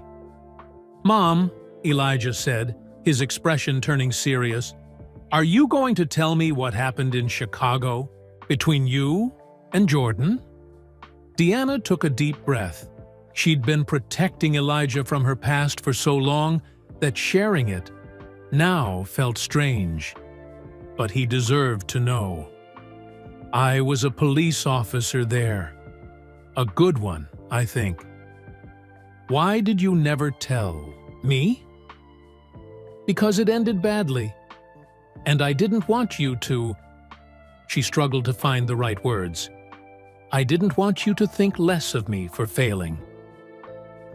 You could never fail in my eyes, Elijah said, with a conviction that made Deanna's heart ache. She squeezed his hand. One night, my partner Ray and I responded to a disturbance at an upscale nightclub. The call mentioned a celebrity was involved. When we arrived, things escalated quickly. In the chaos, Ray was injured. His knee was shattered. He never returned to active duty. And you thought it was Michael Jordan? Elijah's eyes widened. I saw someone who looked like him. The club was dark. Everything happened so fast. Deanna sighed. When I tried to pursue charges, I hit walls everywhere. My superiors pressured me to drop it. When I refused, they made my life miserable until I finally resigned. But Jordan says it wasn't him. That's what he claims. Elijah studied his mother's face. Do you believe him? I'm not sure, Deanna admitted. For 15 years, I've been certain. Now, I don't know. He seems like a good person, Elijah offered. The way he helped last night. People can surprise you, Deanna acknowledged, sometimes in good ways. When Nurse Mariah arrived to check Elijah's vitals, Deanna used the opportunity to freshen up in the small bathroom. She splashed water on her face and stared at her reflection. The woman, looking back at her, seemed older than her 38. Years, worn down by single parenthood, financial struggles, and the constant worry about Elijah's health. For so long, she'd needed someone to blame for how her life had turned out. Michael Jordan had been the perfect target. Wealthy, successful, untouchable. But what if she'd been wrong? At 9:55, Deanna reluctantly prepared to leave for her meeting with Jordan. She'd retrieved a manila envelope from her car containing the documents she'd kept all these years, her original incident report, statements from witnesses, and most importantly, a grainy security camera photo that had captured the celebrity, leaving Club Zenith that night. I'll be back in 30 minutes, she promised Elijah. Grandma will stay with you. Are you going to meet Jordan? Elijah asked. Deanna nodded. He wants to discuss what happened in Chicago. I hope you two can work things out, Elijah said. It would be cool if my hero and my mom didn't hate each other. I don't hate him, Deanna said, surprising herself with the truth of the statement. Not anymore. The hospital cafe was busy with staff, patients, and visitors grabbing late breakfast or early coffee. Deanna spotted Jordan immediately. Even with a baseball cap pulled low, his height and presence were unmistakable. He sat at a corner table with his back to the wall, a security man positioned nearby but giving them space. Thank you for coming, Jordan said as she sat down across from him. I know you'd rather be with Elijah. I want answers, Deanna replied simply, placing the manila envelope on the table. Jordan nodded. So do I. He reached into his own jacket and pulled out a small photo album. But first, I need to show you something. He opened the album to a marked page and turned it toward Deanna. The photo showed Jordan at what appeared to be a charity golf tournament, according to the caption. He stood smiling beside another man who looked remarkably similar. Same height, similar features, same shaved head. This is my cousin Marcus Jordan, he explained. Not the Marcus who works with me now, a different Marcus, my father's brother's son. Deanna stared at the photo, her heart racing. The resemblance was striking. When was this taken? 15 years ago, around the same time as the Club Zenith incident. With trembling fingers, Deanna opened her envelope and extracted the grainy security camera photo. She placed it beside Jordan's picture. Even with the poor quality of the nightclub image, the similarities and differences were now apparent to her trained eye. The man leaving Club Zenith had the same build, same shaved head, but subtle differences in facial structure that she'd missed in the darkness and chaos of that night. "Your cousin," Deanna whispered, pieces falling into place. "He was at Club Zenith that night?" Jordan nodded grimly. "Marcus had issues back then, drinking problems, and he had a habit of implying he was me to get into exclusive places. Why didn't you come forward when an officer was injured?" "I didn't know." Jordan's voice was firm. "Marcus never told me about the incident. I only found out years later that he'd been impersonating me at clubs, and by then, you had already left." "Chicago. But surely the department knew it wasn't you," Deanna pressed. "Why pressure me to drop the case?" "Because it was easier than admitting they'd made a mistake," Jordan said simply. "A case of mistaken identity involving someone like me would have generated headlines, embarrassed the department. Celebrities get special treatment, Deanna, whether we want it or not." Deanna sat back, 15 years of certainty crumbling around her. All this time, she'd been blaming the wrong person. Her career, her life in Chicago. She'd lost it all because of a man who'd had nothing to do with what happened. "I'm sorry," Jordan said quietly, "for what you went through, for what your partner went through. If I had known—" "Where is he now?" Deanna cut in. "Your cousin?"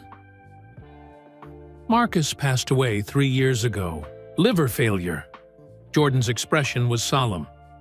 "He never got the help he needed." Deanna closed her eyes, absorbing this final twist. The man who had actually caused that night's chaos was beyond the reach of justice. "What happens now?" she asked, opening her eyes to find Jordan watching her intently. "That depends on you," he replied. "The past can't be changed, but the future is still unwritten." Deanna thought of Elijah upstairs, waiting for his hero to visit, fighting for his life with the same determination he admired in Jordan. For her son's sake, she needed to let go of the bitterness she'd carried for so long. "I think," she said, slowly, "it's time I stopped living in the past." Jordan's relief was visible. "I'm glad to hear that, because there's something else I want to discuss with you. Something about Elijah." "What about Elijah?" Deanna asked, immediately alert. Jordan leaned forward, lowering his voice. "My foundation works with children's hospitals across the country. We help fund treatments, research, special programs." "We don't need charity," Deanna interrupted, her pride flaring instinctively. Jordan held up a hand. "That's not what I'm offering. Hear me out." Deanna nodded reluctantly, and Jordan continued.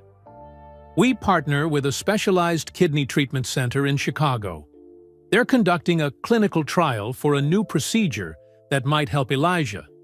It's showing promising results for kids in his condition." Hope fluttered in Deanna's chest, but she tamped it down.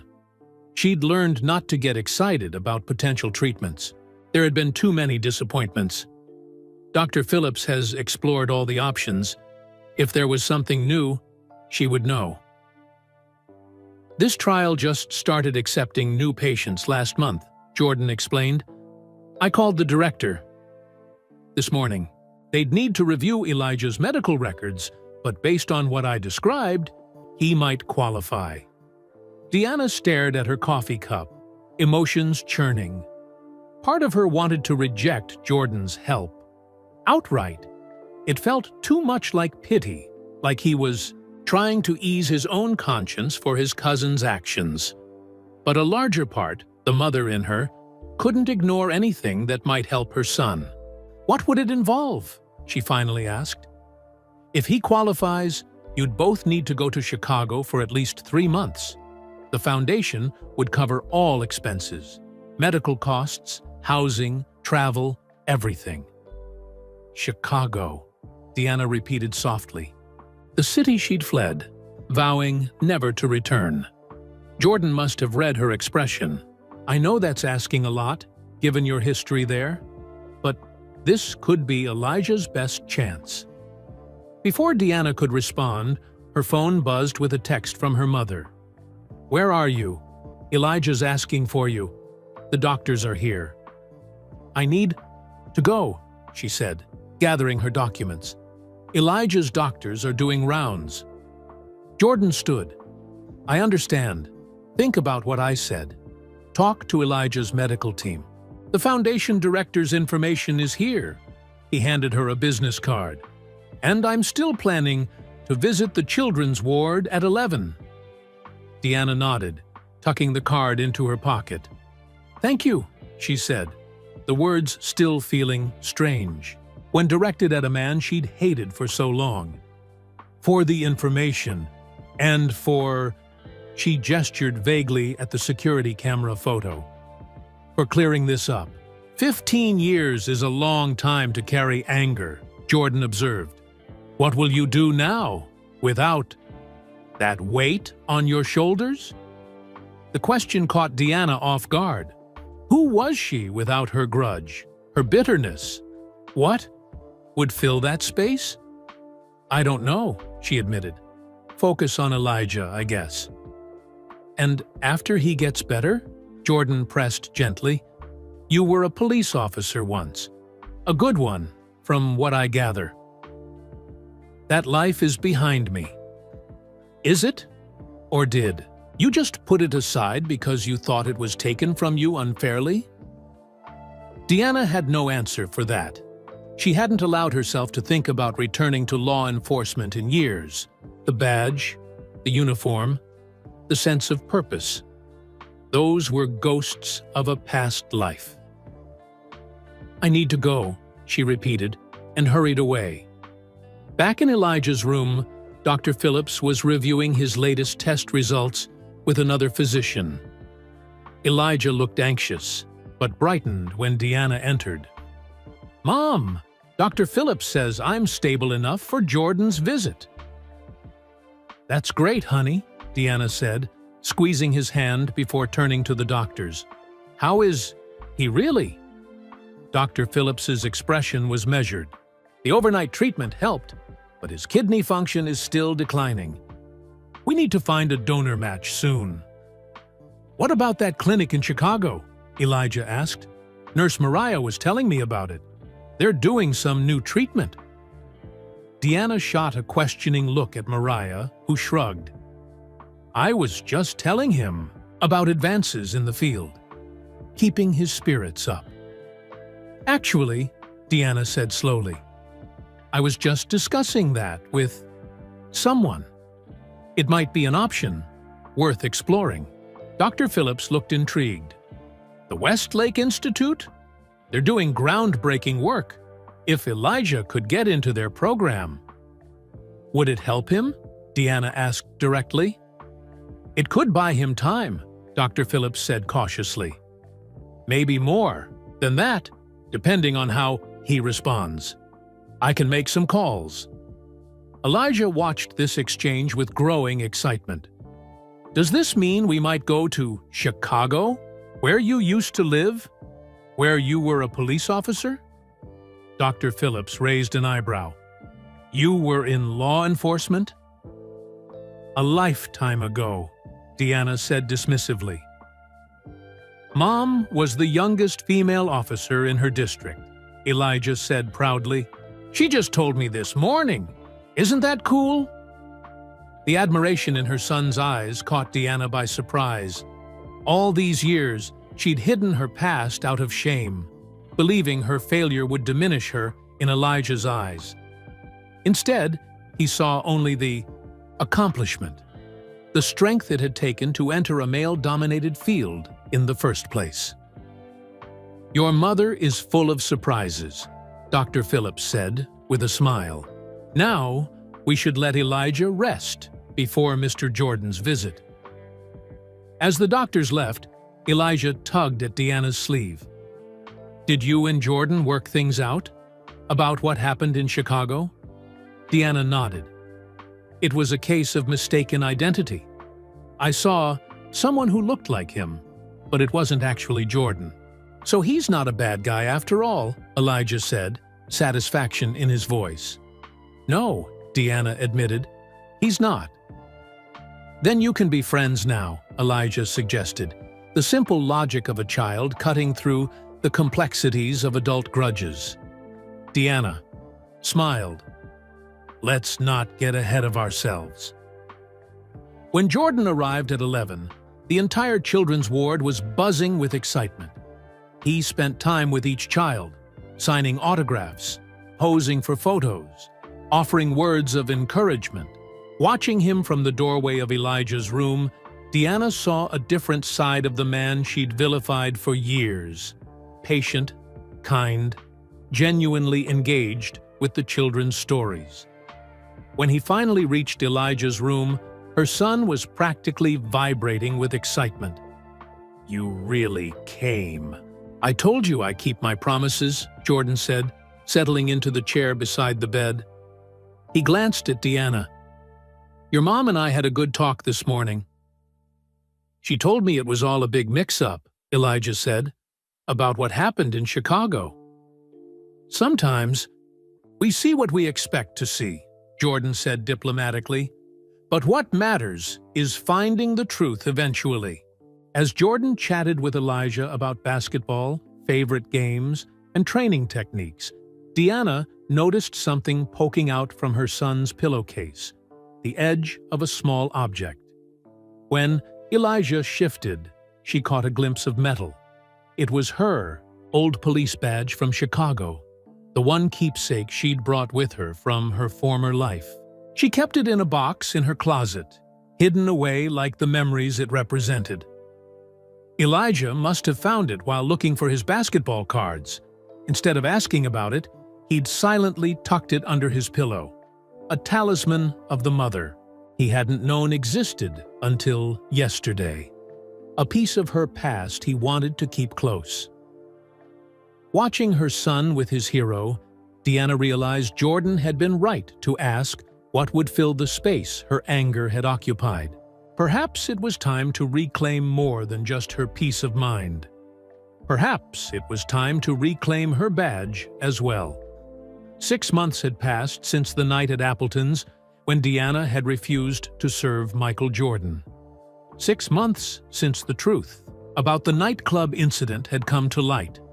6 months since Jordan had offered to help Elijah get into the specialized treatment program in Chicago.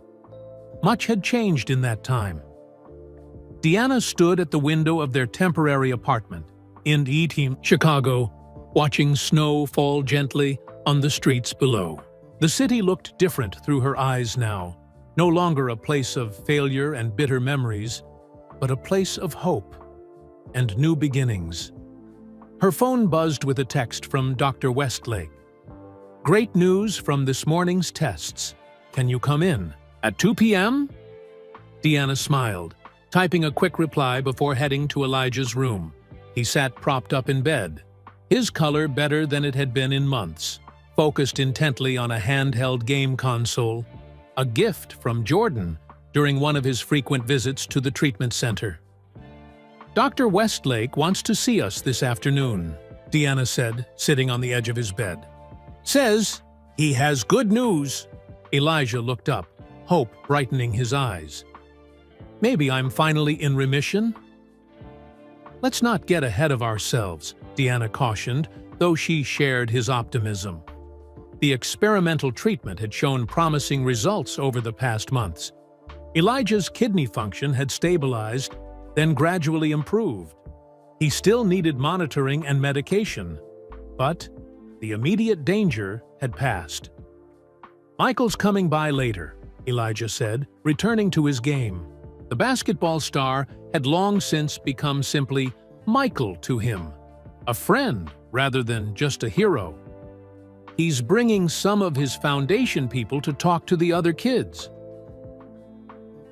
The Jordan Children's Health Foundation had not only helped Elijah access the trial treatment, but had expanded its support to other families at the Westlake Institute, watching Jordan work. Tirelessly for children he'd never met before, had shifted Deanna's perception of the man even further. "I have news too," Deanna said, gathering her courage. "I've made a decision."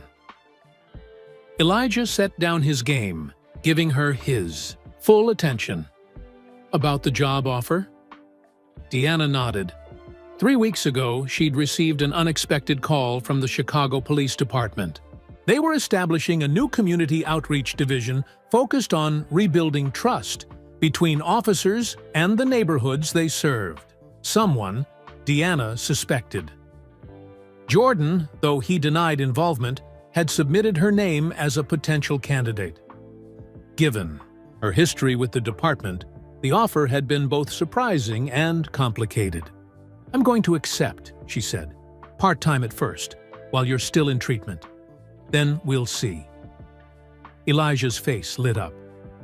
"You're going to be Officer Mercer again." "Winters," Deanna corrected with a smile. "I'll keep our name. Too much paperwork. Otherwise." "Officer Winters," Elijah tested the words. "Sounds good to me." Later that afternoon, they sat in Dr. Westlake's office, listening as he explained Elijah's latest test results. "The treatment has exceeded our expectations," the doctor said, his usual professional demeanor brightened by genuine pleasure. "Elijah's kidney function has improved to a level where dialysis is no longer necessary, and the cellular regeneration we were hoping for has begun." "What does that mean for his long-term prognosis?" Deanna asked, squeezing Elijah's hand. "It means," Dr. Westlake said, choosing his words carefully, "that while he's not completely out of the woods, we don't believe he'll need a transplant in the immediate future. With continued treatment and monitoring, he has an excellent chance of leading a normal life." Tears welled in Deanna's eyes. After months of uncertainty, of preparing herself for the worst, while hoping for the best, the relief was overwhelming. "Can I play basketball?" Elijah asked, his priorities clear. Dr. Westlake laughed. "Not competitively just yet, but some light shooting around. I think we can work toward that." As they left the clinic, a sleek black car waited at the curb. The driver stepped out and opened the door, revealing Michael Jordan in the back seat. "I hear congratulations are in order," he said with a wide smile. "You heard already?" Deanna asked, surprised. "I might have asked Dr. Westlake to keep me updated," Jordan admitted. "Get in. We're celebrating." The car took them to a community center in a neighborhood Deanna recognized from her days on the force. Inside, a crowd of people waited. Children from the treatment center and their families, medical staff from the Westlake Institute, and representatives from Jordan's foundation. "What is all this?" Deanna asked, overwhelmed by the surprise gathering. Jordan guided them to the front of the room. "Today isn't just about celebrating Elijah's progress, though that's the best news we could have hoped for," he addressed the assembled crowd.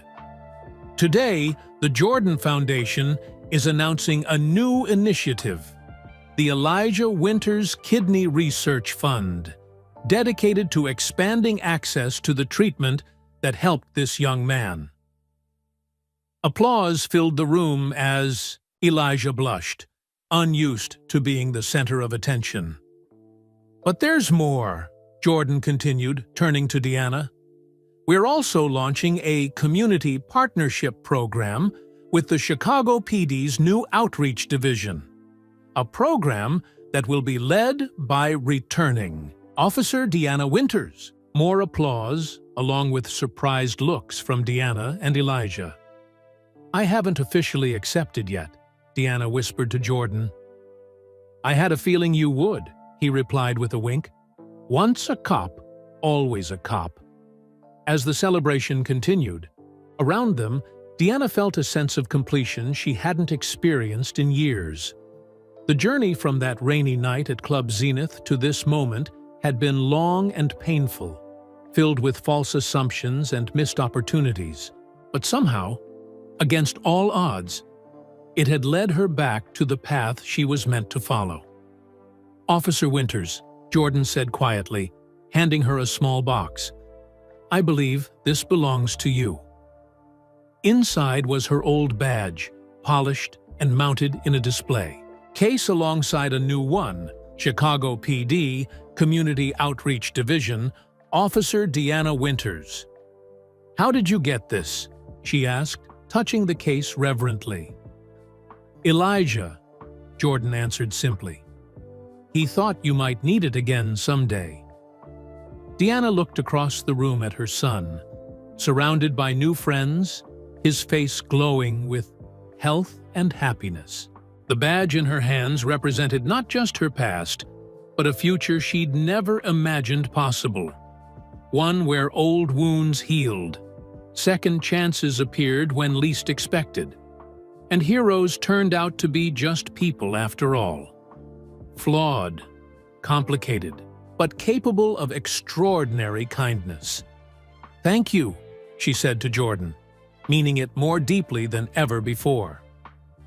6 months later, spring had arrived in Chicago, bringing with it new beginnings.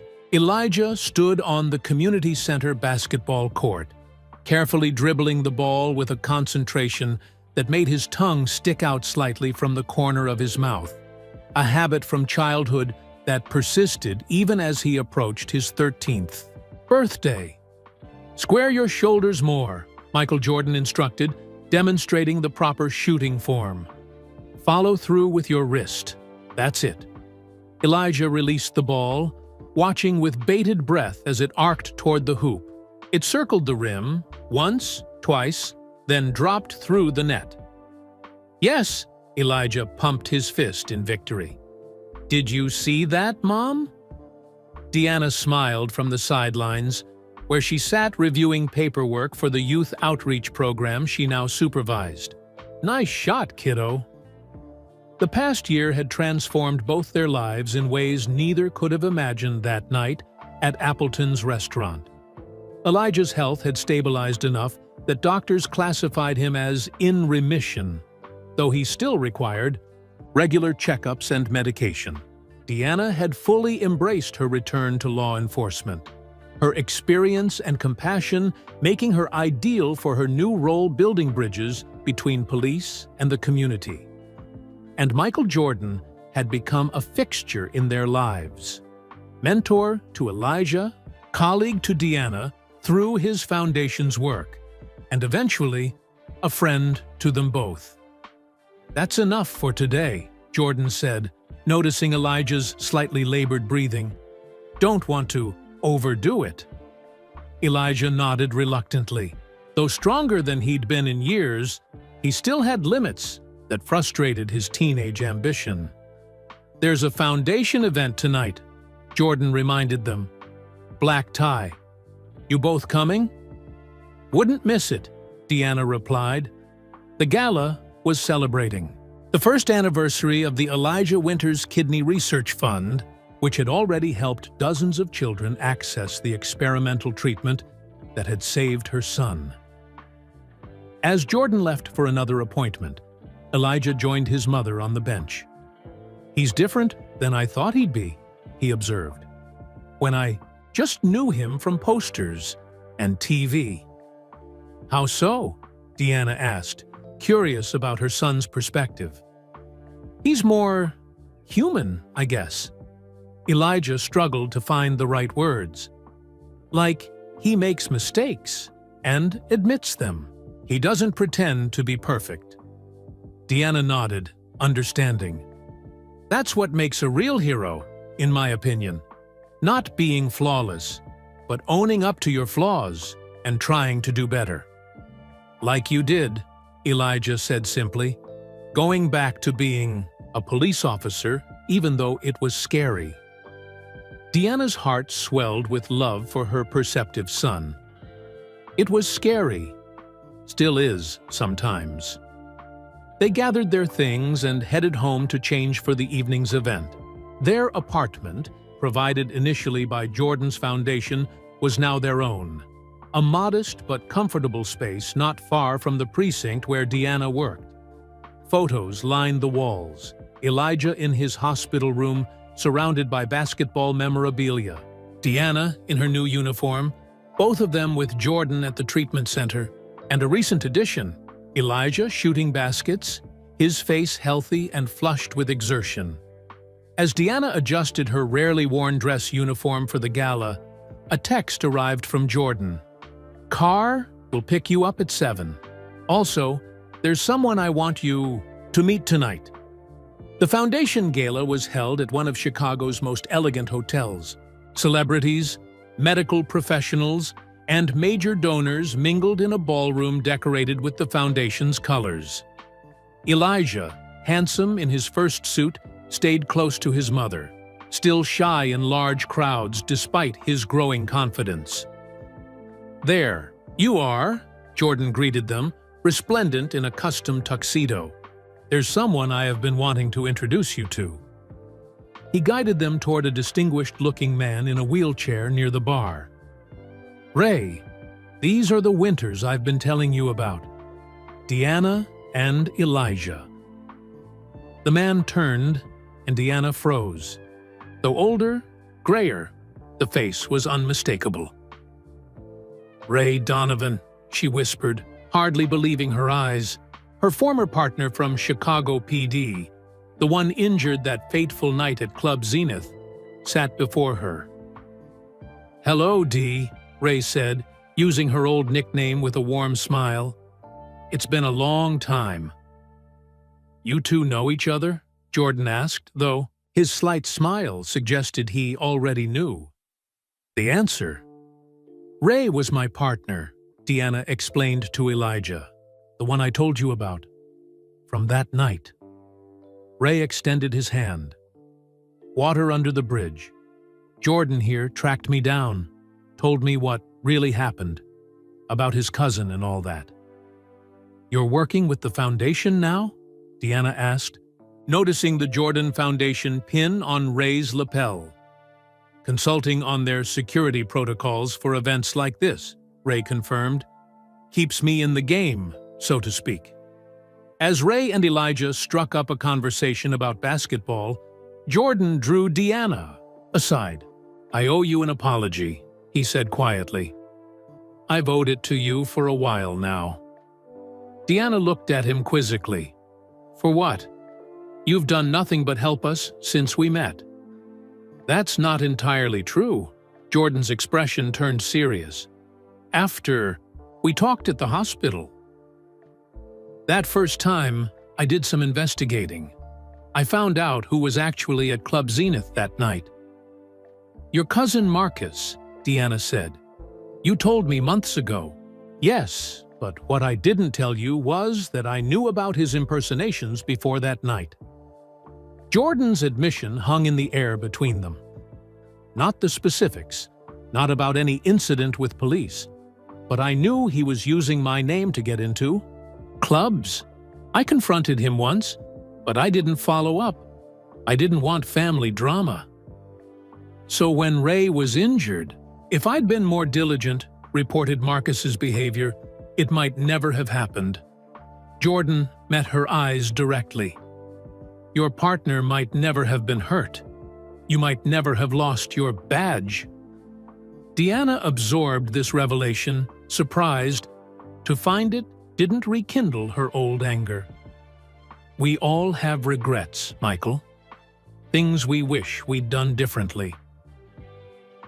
"I've tried to make amends," Jordan continued, "with Ray, with you and Elijah, but I should have told you the whole truth sooner." Before Deanna could respond, a commotion near the entrance caught their attention. A hotel security guard was arguing with someone trying to enter the gala. "Officer Winters," the security supervisor called, spotting her uniform. "Could you assist? There's an incident." Deanna excused herself and hurried over. Though officially off duty, her instincts kicked in immediately. As she assessed the situation, a misunderstanding about credentials, she felt a familiar calm competence wash over her. This was who she was meant to be all along. Within minutes, she'd resolved the issue and was returning to Jordan and her son when her phone rang. The precinct captain's name flashed on the screen. "Winters," she answered professionally. "Sir, I'm at the Foundation event tonight." "I know where you are," the captain cut in. "But I need you for something urgent. There's a situation developing downtown involving a high-profile visitor. Given your experience with the community program and VIP relations, you're the officer I want on scene." Deanna glanced back at her son, happily chatting with Ray Donovan, and at Jordan, who watched her with an expression of understanding. "I'll be there in 20 minutes, she told her captain. As she ended the call, Jordan approached. "Duty calls?" "Something." "Downtown," Deanna confirmed. "I need to go." "I'll make sure Elijah gets home safely," Jordan promised. "Ray, too."